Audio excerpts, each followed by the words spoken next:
please have a roll call? All right. Vice Chairperson Dan Delides, Here. Secretary Laurent, Here. Commissioner Sable, Here. President Narsh, Here. Village Manager McCleary. Here. You have a quorum. Okay, item 4 on the agenda, approval of the agenda. Motion to approve? Second. Okay, we have a motion to approve and a second. All in favor, say aye. Aye. Aye. Opposed? Motion passes. Okay, item 5, approval of the minutes of May 6th. They're in the packet. Any comments or questions concerning the minutes? Motion to approve the minutes of May 6, 2024. Second. Okay, we have a motion to approve the minutes and a second. All in favor? Aye. Opposed? All right, motion carries.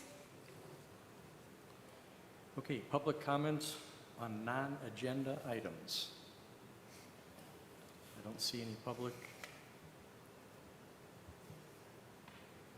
Okay, Seeing none, hearing none. so I guess we'll move on. Yep. Okay, then next on the agenda is public hearing. This is a public hearing for the proposed amendments to Article 9, mixed-use district.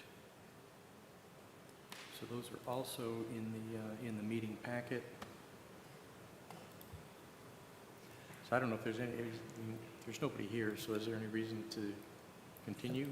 Yes, by law, we noticed the public hearing, so we'll Okay. move through the motions and open and close it. Okay, so do we have a motion to open the public hearing? So moved. Second.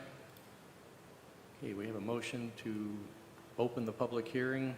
All in favor? Aye. Aye. Opposed?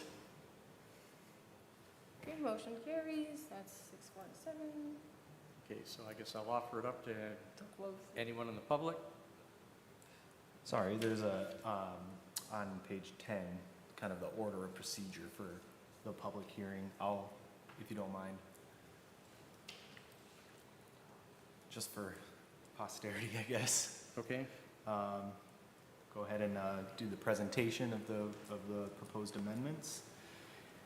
okay, so the purpose of the public hearing is to gather information only, and that the merits of the proposed amendment will not be discussed by the Planning Commission members during the hearing. We'll have a presentation by the planning consultant of information regarding the proposed amendments, comments and questions directed to the chair from the general public. There'll be a presentation of written communications, if any, submitted to the Planning Commission, and questions for clarification purposes only by members of the Planning Commission to assist them in understanding the proposal. So with that, Gage, would you present the information, please? Absolutely. Thank you, Vice Chairman. All right, as you know, we've been working on some very surgical amendments to the MU Mixed-Use District, Article 9. I've gone ahead and prepared updated a memorandum for you, just outlining the proposed changes. Currently, I'm gonna go through it for the record. Per section 902A10, single-family and multifamily dwelling units are principal permitted uses when located above the ground story of a mixed-use building, subject to the ground story being only a non-residential use. We've been seeing a lot of projects coming across our table lately, proposing multifamily apartment buildings, not necessarily containing that commercial component.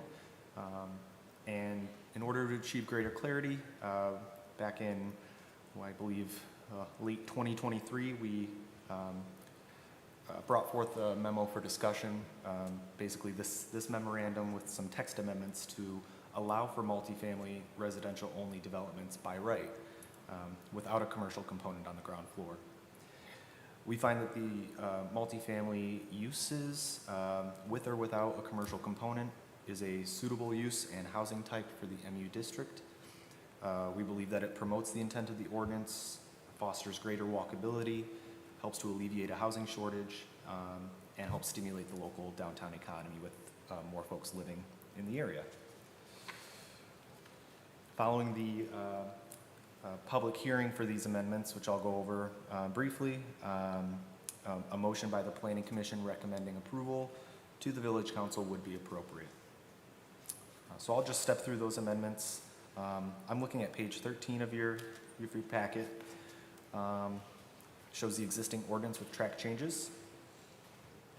On that page 13, I included additional language for screening to include things like structures and landscaping. Nothing too critical there. Page 14, item 10. Originally, single-family and multifamily dwelling units subject to the design standards of 903C when located above the ground story and subject to that ground story being non-residential. That's been struck out to say multiple family dwelling units subject to the design standards of section 903C. So this would allow multifamily dwelling units by right without a ground floor commercial component. Flipping all the way through, because I copied the entire section in this memo. Page 18, 903, I believe it's C7C. For residential dwelling units, these are development standards. This has been modified to say multifamily dwelling units proposed within a mixed-use building. So only when they're proposed with a commercial component in a mixed-use building, the dwelling units need to be above the ground floor with the non-residential uses below, and shall not exceed 10 dwelling units per acre of lot area. And this is only for if they are proposing that mixed-use building. If it's just a multifamily structure, obviously they wouldn't have any ground to need to comply with this ordinance provision. Other than that, that is all of the changes. Like I said, following the public hearing, a draft or a sample motion is to recommend that Village Council approve these amendments. Once that motion is made, a final draft in ordinance format would be sent to the Village Council. At that meeting, the council may approve the proposed amendments as recommended by the Planning Commission. They can approve the amendments with additional changes. They can call for another public hearing, or they can refer the proposal back to the Planning Commission for further review. And if you have any questions, I'm happy to answer. Thank you. Okay, are there any questions for the planning consultant? Does this change anything that's already in the works? No. The body approved one of these uses already, a multifamily structure without a commercial component. And this is really, we're trying to kind of tighten it up and make sure that multifamily uses, there isn't confusion going forward. Okay. It's not going to touch any of the current developments. Would you say or agree, and I kind of pose this to everybody, I think in general, right, when you take mixed use and specific zoning, and then you overlay that onto existing conditions in each town. So what we have is you have, and the only reason I'm really kind of for this, I want to make this comment, is when I first got here in like '82, right, and I'm like patrolling the streets and driving around, I'm looking at all these businesses and doctor offices and stuff right off the M24 corridor, which makes sense. However, it also happens to be on prime lakefront property. And that lakefront is close to the M24 corridor, so you're posed with this dilemma. That is ideal residential, no more than if you were down in, St. Pete or Largo or, or along the coast, east or west side of Florida. You're gonna drive up and down and you're gonna have commercial, but you're gonna have residential because it's oceanfront. And I think that's the draw, is lakefront property along, and I'm not specifically identifying as lakefront. Yeah. But is lakefront property a greater value to a doctor's or a dentist office or a multi-unit residential development that has close access to M24, but by virtue of the proximity of the lake to the M24 corridor, I think therein is the challenge, right? I've always looked at that as being a multi-unit residential value over a doctor, dentist office building when you've got some of the best lakefront property in Lake Orion along that corridor. So I think by design, our geographics, it kind of lends itself to this option. It just, to me, makes sense. The reverse, imagine if you didn't have that and nobody wanted to invest in mixed use per se, the classic sense of business down below and residence above, you're going to have a bunch of office space along some of the best lakefront property Lake Orion has to offer. And as the old saying goes, there's only so much lakefront property, right? And somebody's going to buy it up. How can we use that to the best of people who want to live here, work here, play here? I think this makes sense based on, like in the beginning, it has to be accepted. They're going to propose it. We'd review it. And certainly I think that argument from somebody standing at those microphones would be, oh my gosh, that's the window to the lake. And there's a lot of people that would want to live there. But for And some do live right there. but for the fact that we're not going to have office use down below, it's almost like we got to fake it to make it. Let's figure out what kind of commercial we could stick in there just so we can build what we know is going to be very successful residential. So I just hate things that don't make sense based on what makes sense. So to me, it just makes sense because of the geography of really the area that we're talking about. And its value. I mean, ROI is an important thing to anybody coming into town. And hey, when I don't want to mow lawn anymore, I'd love to live on that corridor and overlook that lake. Anyway, that's my comment. See, from my perspective, that ship's already sailed, because that property's already sold and already, I mean, most of the majority of it's already sold and already, we know exactly where it's going. And in my mind, we're cleaning up the odds and ends here from a paperwork standpoint. I think the ship's already sailed. Wait, and if I can comment back to that, what I've found here from the history of this town is that there's never a ship that sails. There's ships that come back. So the developments that are there today, 50 years ago, people celebrated because they built those properties along 24. And I've heard it said from people on the council that there's no more development in Lake Orion, we've used up all the property. There's redevelopment. And it's constant redevelopment. And there is property still in this corridor that isn't a part of what's being built right now that could potentially be these items. I mean, there's lawyers' offices, there's other properties that are still there. This used to be a church. Now it's a council chambers, after it was a community center. It's the redevelopment that we have to imagine, and I think this just allows us to imagine another option. I think it's good. That's all. 20 years from now, who knows? Any other commission comments, questions for Gage?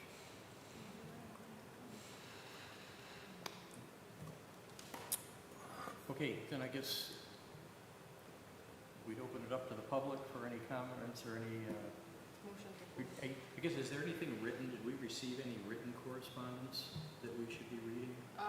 Not that we are aware of. We did not receive anything in the emails. Okay, so then, with no written comments and no one in the public to make comments, Mr. Chairman, I move that we close the public hearing. Second. All those in favor? Aye. Aye. Opposed? Mr. Chairman, I move that we recommend that the village council approve the amendments to Article 9 of the zoning ordinance as proposed in the planner's memorandum dated May 30th, 2024. Second. Okay, so just for point of clarification, isn't that item 9A on the agenda? Correct. Well, we've kind of jumped a little bit ahead. You're right. But we're going there anyways. No, Yep. it's okay with me, I was just trying to follow each other. Yes, yeah, they just have to be separate, you know, the hearing and then the decision. We closed this already. We closed it at Close. 6:59. Now we open. You could call old business as a matter of Robert's rules. That's, Go to that, close that, and move on to 9. okay. So is item 8, is there any old business? Okay, then moving on to item 10, new business, A, with proposed amendments. So, Mr. McCleary, you had made a motion, Right. and I think we had a second. Yes. Motion and second.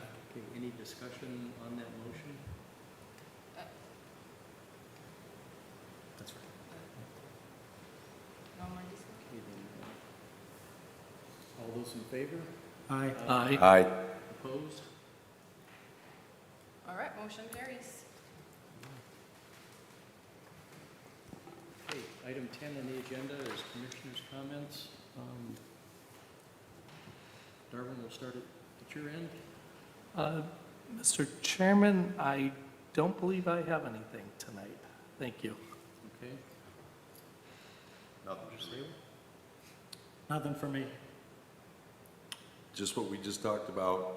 I love the fact that, you know, groups like this can actually look at stuff, old laws, old ordinances. I love doing that from a council perspective and say, it made sense in 1980 or 72, but it doesn't make sense today. And anytime we can look at laws, which they are, local ordinances are laws, and we can clean things up and make things better, I think that's what good government does.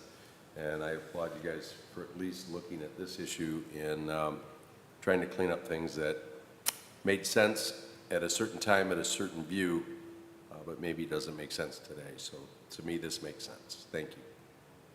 And I guess that my only comment would be, I think what got us here was there was I don't want to say a disagreement, but there was some clarity issues between different sections. And I think it's important that we hit those head on and clean them up so it avoids any future confusion. And I think that's exactly what the kind of thing that we need to be doing. Okay, item 11, next regular meeting, July 1st, 6:30. And I would look for a motion to adjourn. Motion to adjourn. Second. Okay, all in favor, say Aye. aye. Aye. Opposed? All right.